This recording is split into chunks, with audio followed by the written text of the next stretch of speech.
Okey, hari ini kita akan sambung masih lagi dalam tajuk garis lurus standard kandungan 9.14. Kita tengok bahagian A dulu. Okey, bahagian pertama dalam standard kandungan 9.14 adalah menyiasat dan buat inference tentang kecurangan garis lurus. Okey, dalam ni sebenarnya ada dua bahagian.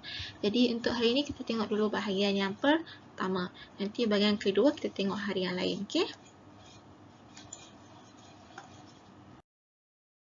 Okey, untuk kecurangan garis lurus, apa yang perlu kamu tahu adalah dua garis adalah selari sekiranya kedua-dua garis itu mempunyai kecurangan yang sama.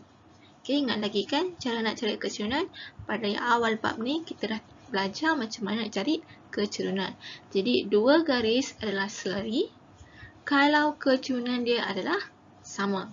Tapi macam mana kita nak tentukan kecurangan tu sama? Kaedahnya ialah kita kena pasti kecurangan bagi setiap persamaan dan kita bandingkan. Kalau dua-dua kecurangan tu sama, bermaksud garis tu adalah selari. Tapi kalau tidak, garis tu bukan selari. Okey, kita tengok contoh. Okey, contoh pertama kita ada soalan ni. Tentukan sama ada garis lurus Y sama dengan 3X tambah 5 adalah selari dengan garis lurus 6X tolak 2Y sama dengan 9. Jadi, dalam soalan macam ni, dia akan bagi dua persamaan garis lurus. Okey, apa yang perlu kamu buat ialah sebenarnya pastikan persamaan bentuk dalam Y sama dengan MX tambah C. Kalau tengok kat sini, persamaan yang pertama ni memang adalah dalam keadaan Y sama dengan MX tambah C. Cuma persamaan kedua ni belum lagi dalam keadaan Y sama dengan MX tambah C. Jadi, apa yang perlu dibuat adalah tukar bentuk persamaan kedua ni pergi Y sama dengan MX tambah C. Sebab apa? Baru kita senang nak mengenal pasti kecurangan.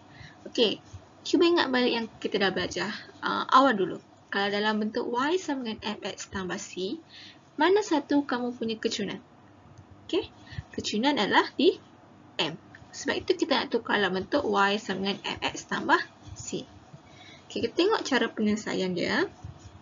Okey, pertama sekali kita pecahkan pada 2. Persamaan 1, persamaan 2. Okey, persamaan 1 kita ada Y sama dengan 3X tambah 5. Persamaan 2 kita ada 6X tolak 2Y sama dengan 9.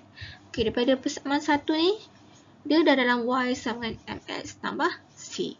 Jadi, kita dah ada dia punya kecurangan. Jadi, kecurangan di sini adalah 3.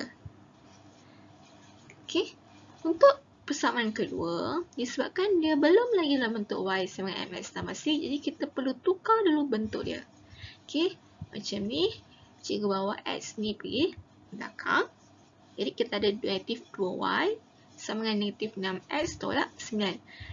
Sebabkan kenapa negatif 6X ni tengah-tengah? Sebab kita nak dalam bentuk Y sama dengan MX tambah C.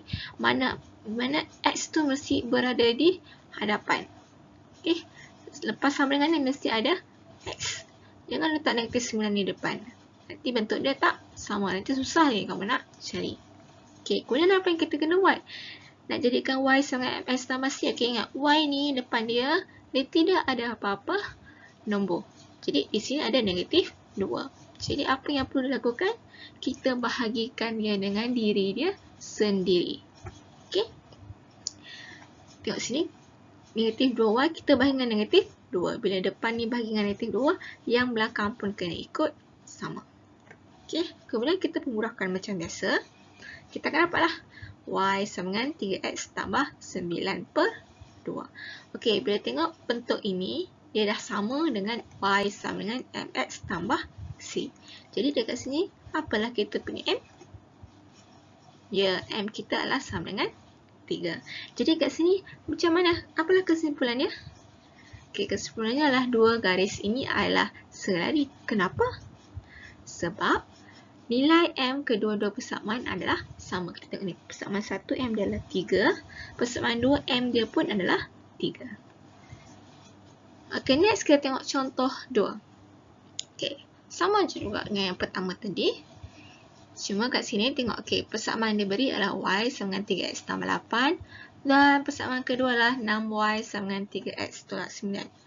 Okey, mula sekali kita pecahkan pada 2. Dan mana yang bukan dalam bentuk Y sama dengan MX tambah C, kita kena tukar bentuk dia dulu.